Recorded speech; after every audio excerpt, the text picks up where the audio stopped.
Hörmətli Şərq Türkistanlıq qərindaşlar, Şərq Türkistan xəbər agentliyining xəbərlər proqrammasida görüşіңizlərni qızğın qarşı alamiz. Tövəndə təfsili məzmunlarını diqqətinizə sunumuz.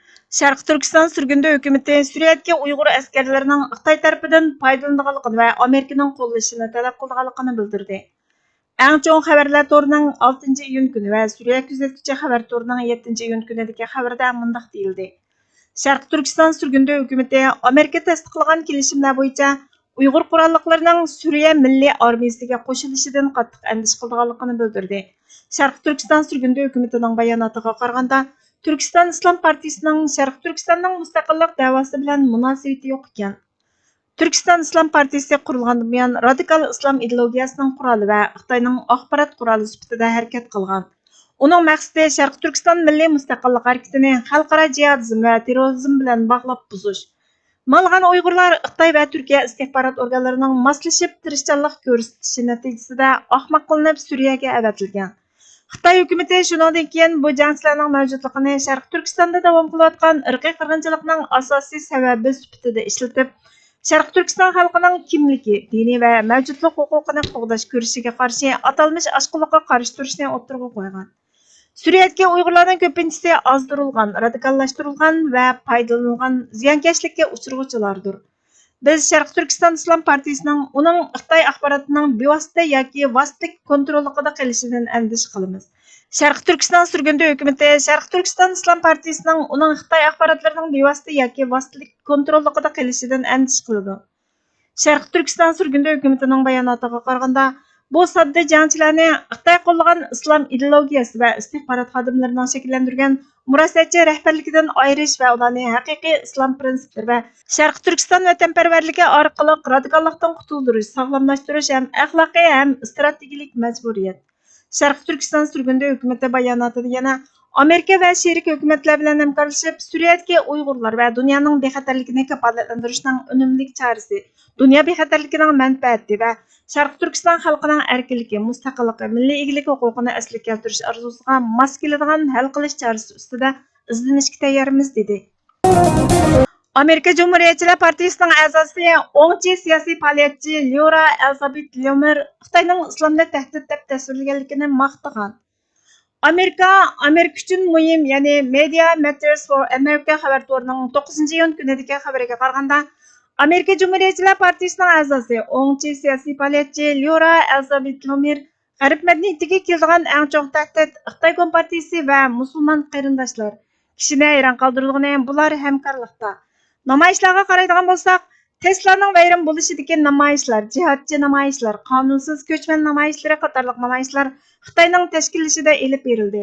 Bularning hammasini arxivlashtirdik. Bu insonlarning ko'pinchisi Xitoylar. Bular asosan Xitoy Kompartiyasi tomonidan mablag' bilan ta'minlanadi. Ularning ko'pinchisi balki ishpiyon. Donald Trump hokimiyatining Xitoy o'quvchilarga viza cheklamasi yurgizishining sababimi bu? Xitoy o'zining davlatida islomning ko'payishiga ruxsat qilmaydiganligini bilib turib, islomiy dushmanlar bilan birga ishlayotdi. Men lagerlarni qo'g'dimayman albatta. Insonlarning lagerlarga tashlanishini xohlamayman. Ammo Xitoyda Uyg'ur kamplarining qurilishining sababi bu. Chunki Xitoy islomning tahdid ekanligini biladi. Men musulmonlarni jazo lagerlariga tashlash kerak demoqchi emasman.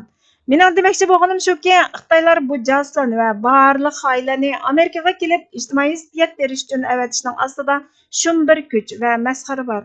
Ular musulmon qarindoshlar, islomchi jihodchilar, Hamas qo'llovchilari bilan hamkorlashyapti degan. Sharq Turkiston sürgündə hökumatining tashqi ishlar va bexatarlik ministri Salih Xudoyor apandi 10-iyun kuni buningga jiddiy turda raddiya berib mundaq dedi. Laura Elizabeth Lomerning Xitoyning jazo lagerlarini islom tahdidiga qarshi javob deb bilishi amaliyotda Pokistondan xato bo'lib qolmasdan, balki Xitoyning irqiy qirg'inchilik yurgizish marshini texnik kuchlik yangitishiga ovoz qo'shadi. Oldi bilan shu aydan bo'lishi kerakki, bu lagerlar joylashgan joy Xitoy emas, balki ishg'ol qilingan davlat Sharq Turkiston. Xitoyning irqiy qirg'inchilik siyosati Xitoydan boshqa millat, xalq va madaniyatni yo'qotishdan iborat. Agar islom haqiqatan masala bo'lgan bo'lsa, Uyg'urlar turmaga solingan va qul qilingan vaqtda millionlagan Xitoy musulmonlari, ya'ni xuyzular erkin bo'lmagan bo'ladi. Xitoyning Uyg'urlarga yurgizayotgan qirg'inchiligi diniy emas, milliy va etnik qirg'inchilik. Laura Elizabeth Lomer dinni siyosiy kun tartib uchun qo'llanganlardan ayirishni o'rganishi lozim. Iroq, Sham islom davlati va Al-Qoida va boshqa tashkilotlar islom diniga vakillik qilmaydi dedi. Biologik material atkazchiligi bilan shug'ullangan bir Xitoy olim qo'lga olingan. Muhofizatchi xabar torining 10-iyun kunidagi xabariga qaraganda, Amerika amaldorlari dushanba kuni Detroit aerodromida biologik material atkazchiligi bilan shug'ullandi deb gumon qilingan Xitoy olimini qo'lga olganligini, buni yaqinda buyon yuz berayotgan atkazchilik delosidagi ikkinchi vaqa ekanligini aytgan. Anglashlarga qaraganda, bu Xitoy olim necha oy ilgari Michigan universiteti tajribaxonasidagi xizmatchilarga biologik material avatgan ekan. Federatsiya tekshirish idorasining sudga topshirgan bir iltimosida bu hukumatning ruxsati talab qilingan ma'lum natijalarga munosabatli material deb bekitilgan. Amerika Tamojna va chegara qo'g'dash idorasining naq maydon tijoratiga yetakchilik qiladigan John Novak tadqiqot maqsadida Amerikaga biologik material import qilishdagi yetakchi fikr qattiq, ammo aniq.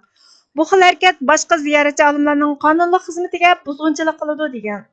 Bu Xitoy olim Wuhandagi Huazhong tabiiy fan va sanoat fanlari universitetida aspirantlikda o'qiyotgan bo'lib, yakshanba kuni Xitoydan kelgandan keyin ziyorat qilingan va qo'lga olingan. U 1 yil vaqt sarf qilib, Michigan universitetida bir turni tamomlashni planlagan ekan.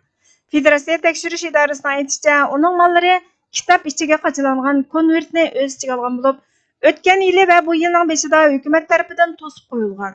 Federatsiya tekshirish idorasining aytishicha, Xitoydan avatilgan materiallar kitob va kitob ichidagi liq to'ldirilgan konvert bo'lib, o'tgan yili qo'lga tushirilgan, bu yilning boshlarida ochilgan.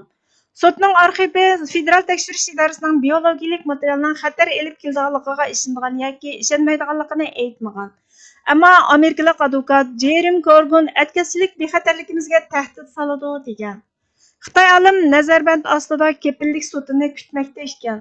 Hukumat oldingi hafta 2 Xitoy olimini zaharlik mogoni Amerikaga elib kelish atkazchiligi bilan ayblagan. Psixikamizdagi mustamlikadan qutulish muhim. To'g'ri ong saviya xalqlarni mustamlikadan psixika jihatdan va axloqiy jihatdan ozod bo'lish yo'liga yuzlantirdi. O'zimizdagi mustamlikani qabul qilish psixikasidan ozod bo'lganda, ondan siyosiy ozodlik harakati boshlandi. Chunki mustamlika mahkumlikqa duch kelgan millatlarning ijtimoiy aloqasiga ta'sir ko'rsatib qolmasdan, balki ularning psixikasiga, ruhiga va vijdoniga qadar ta'sir ko'rsatadi. Shunga siyosiy jihatdan ozod qilish harakatidan ilgari nafsiy, ruhiy va vijdoniy jihatdan ozod qilish va ong saviyani o'stirish harakatini boshlash muhim. Jamiyatshunos mutafakkur Malik Nabiyning fikrlaridan uzindilar. Bizga vaqt ayirganingiz uchun ko'pdan-ko'p rahmat. Kelar qatimqi programmamizda ko'rishguncha Allohga omonat bo'lgaysizlar.